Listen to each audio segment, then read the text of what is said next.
अमरावतीच्या जिल्हा स्त्री रुग्णालयातील दुर्घटनेनंतर आता दोषींवर कठोर कारवाईची मागणी जोर धरू लागली आहे। या दुर्घटनेत 3 निष्पाप नवजात बाळांचा दुर्दैवी मृत्यू झाला। याच पार्श्वभूमीवर आमदार रवी राणा यांनी जिल्हा स्त्री रुग्णालयाला भेट देत घटनास्थळाची पाहणी केली।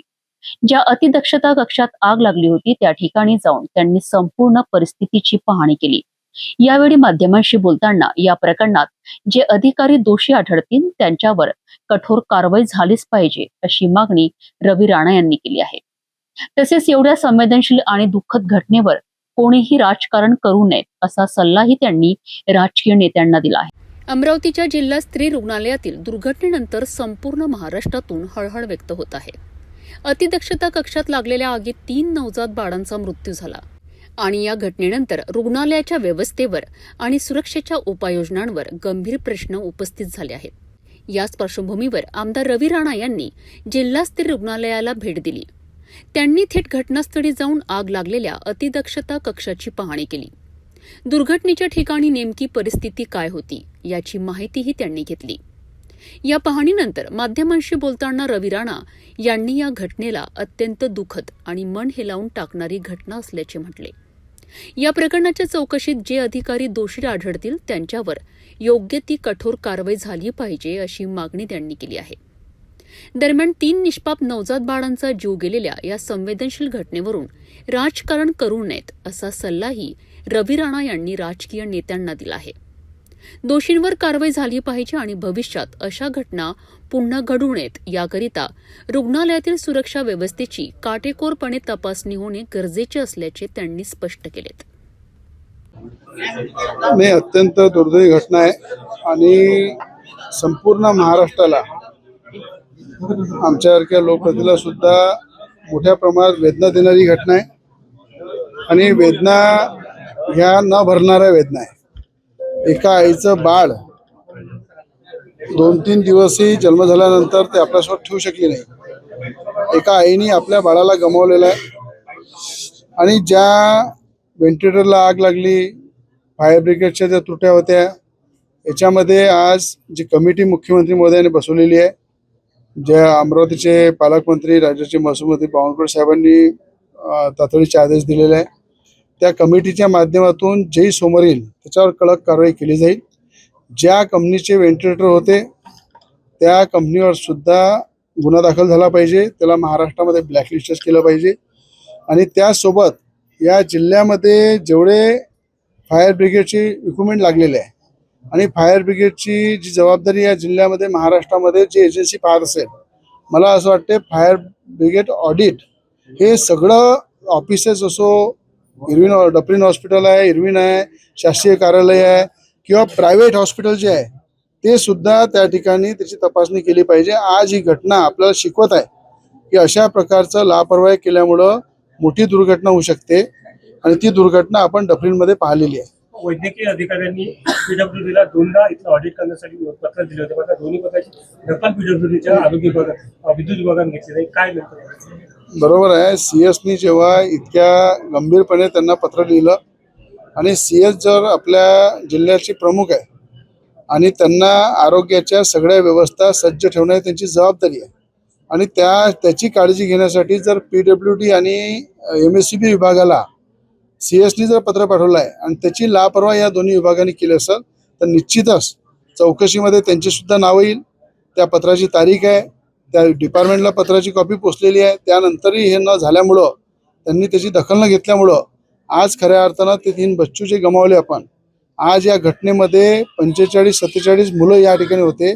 आमच्या नर्सनी जे आपले इथले डॉक्टर आहे या सगळ्या लोकांनी त्या बच्चूला हलवलं तर ते मोठी दुर्घटना झाली असते आणि मी त्यांचे कौतुक करतो की त्यांनी बाकी बच्चूचे जीव वाचवले। पण मला असं वाटते सीएसनी पत्र दिल्यानंतर या विभागाने दखल का घेतली नाही हा सगळ्यात मोठा प्रश्न आहे।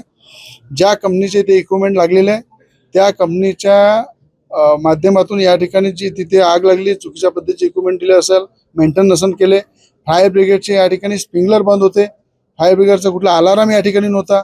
या सगळ्या गोष्टी जेव्हा आपण फायर ब्रिगेडच्या नॉर्म्समध्ये पाहतो त्याच्या पूर्णपणे त्याला बाजूला ठेवून या ठिकाणी अतिदक्षता विभागामध्ये इतकी मोठी रिस्क घेणं हे मला वाटते आज जे मुलांचा ज्या मरण पावले आहेत त्या सगळ्यांच्या पालकाला जर खऱ्या अर्थानं न्याय द्यायचा त्यांच्यावर गुन्हे दाखल करून कारवाई केली पाहिजे, यांना जेलमध्ये टाकलं पाहिजे. आणि त्यानंतर माझी दुसरी अजून एक सल्ला आहे की डफरीन हॉस्पिटल या ठिकाणी संपूर्ण जिल्ह्यातून आदिवासी प्रत्येक गरीब कुटुंब, गरीब महिला या ठिकाणी आपल्या इलाजासाठी येतात. मोठ्या प्रमाणात तालुक्यावरून येतात. त्या ठिकाणी चांगला इलाज त्यांचा झाला पाहिजे, चांगली सुविधा त्यांना मिळाली पाहिजे. आणि त्यांचे दुःख त्यांना माहीत आहे आज किती कठीण परिस्थितीमध्ये ती आई आपल्या बाळाला गमावलेलं आहे. आणि त्या बाळाला गमावल्यानंतर त्या आईचं दुःख आणि या दुःखाचं सावट या अमरावती जिल्ह्यावर या महाराष्ट्रातले मुख्यमंत्री देवेंद्र फडणवीस साहेबांनी सुद्धा याची सकाळी 5 वाजतापासून जेव्हा 3:30 वाजता आग लागली तेव्हा मुख्यमंत्र्यांनी 5 वाजता जेव्हा मी त्यांना फोन लावला तेव्हा त्यांनी ते फोन उचलून त्यांना माहिती दिली. ताबडतोब त्यांनी चीफ सेक्रेटरीला आदेश दिला. त्याचप्रमाणे 4:30 वाजता पालकमंत्र्यांना मी फोन लावला. पालकमंत्र्यांनी त्याची दखल घेतली आणि सगळ्या यंत्रणा सज्ज केल्या.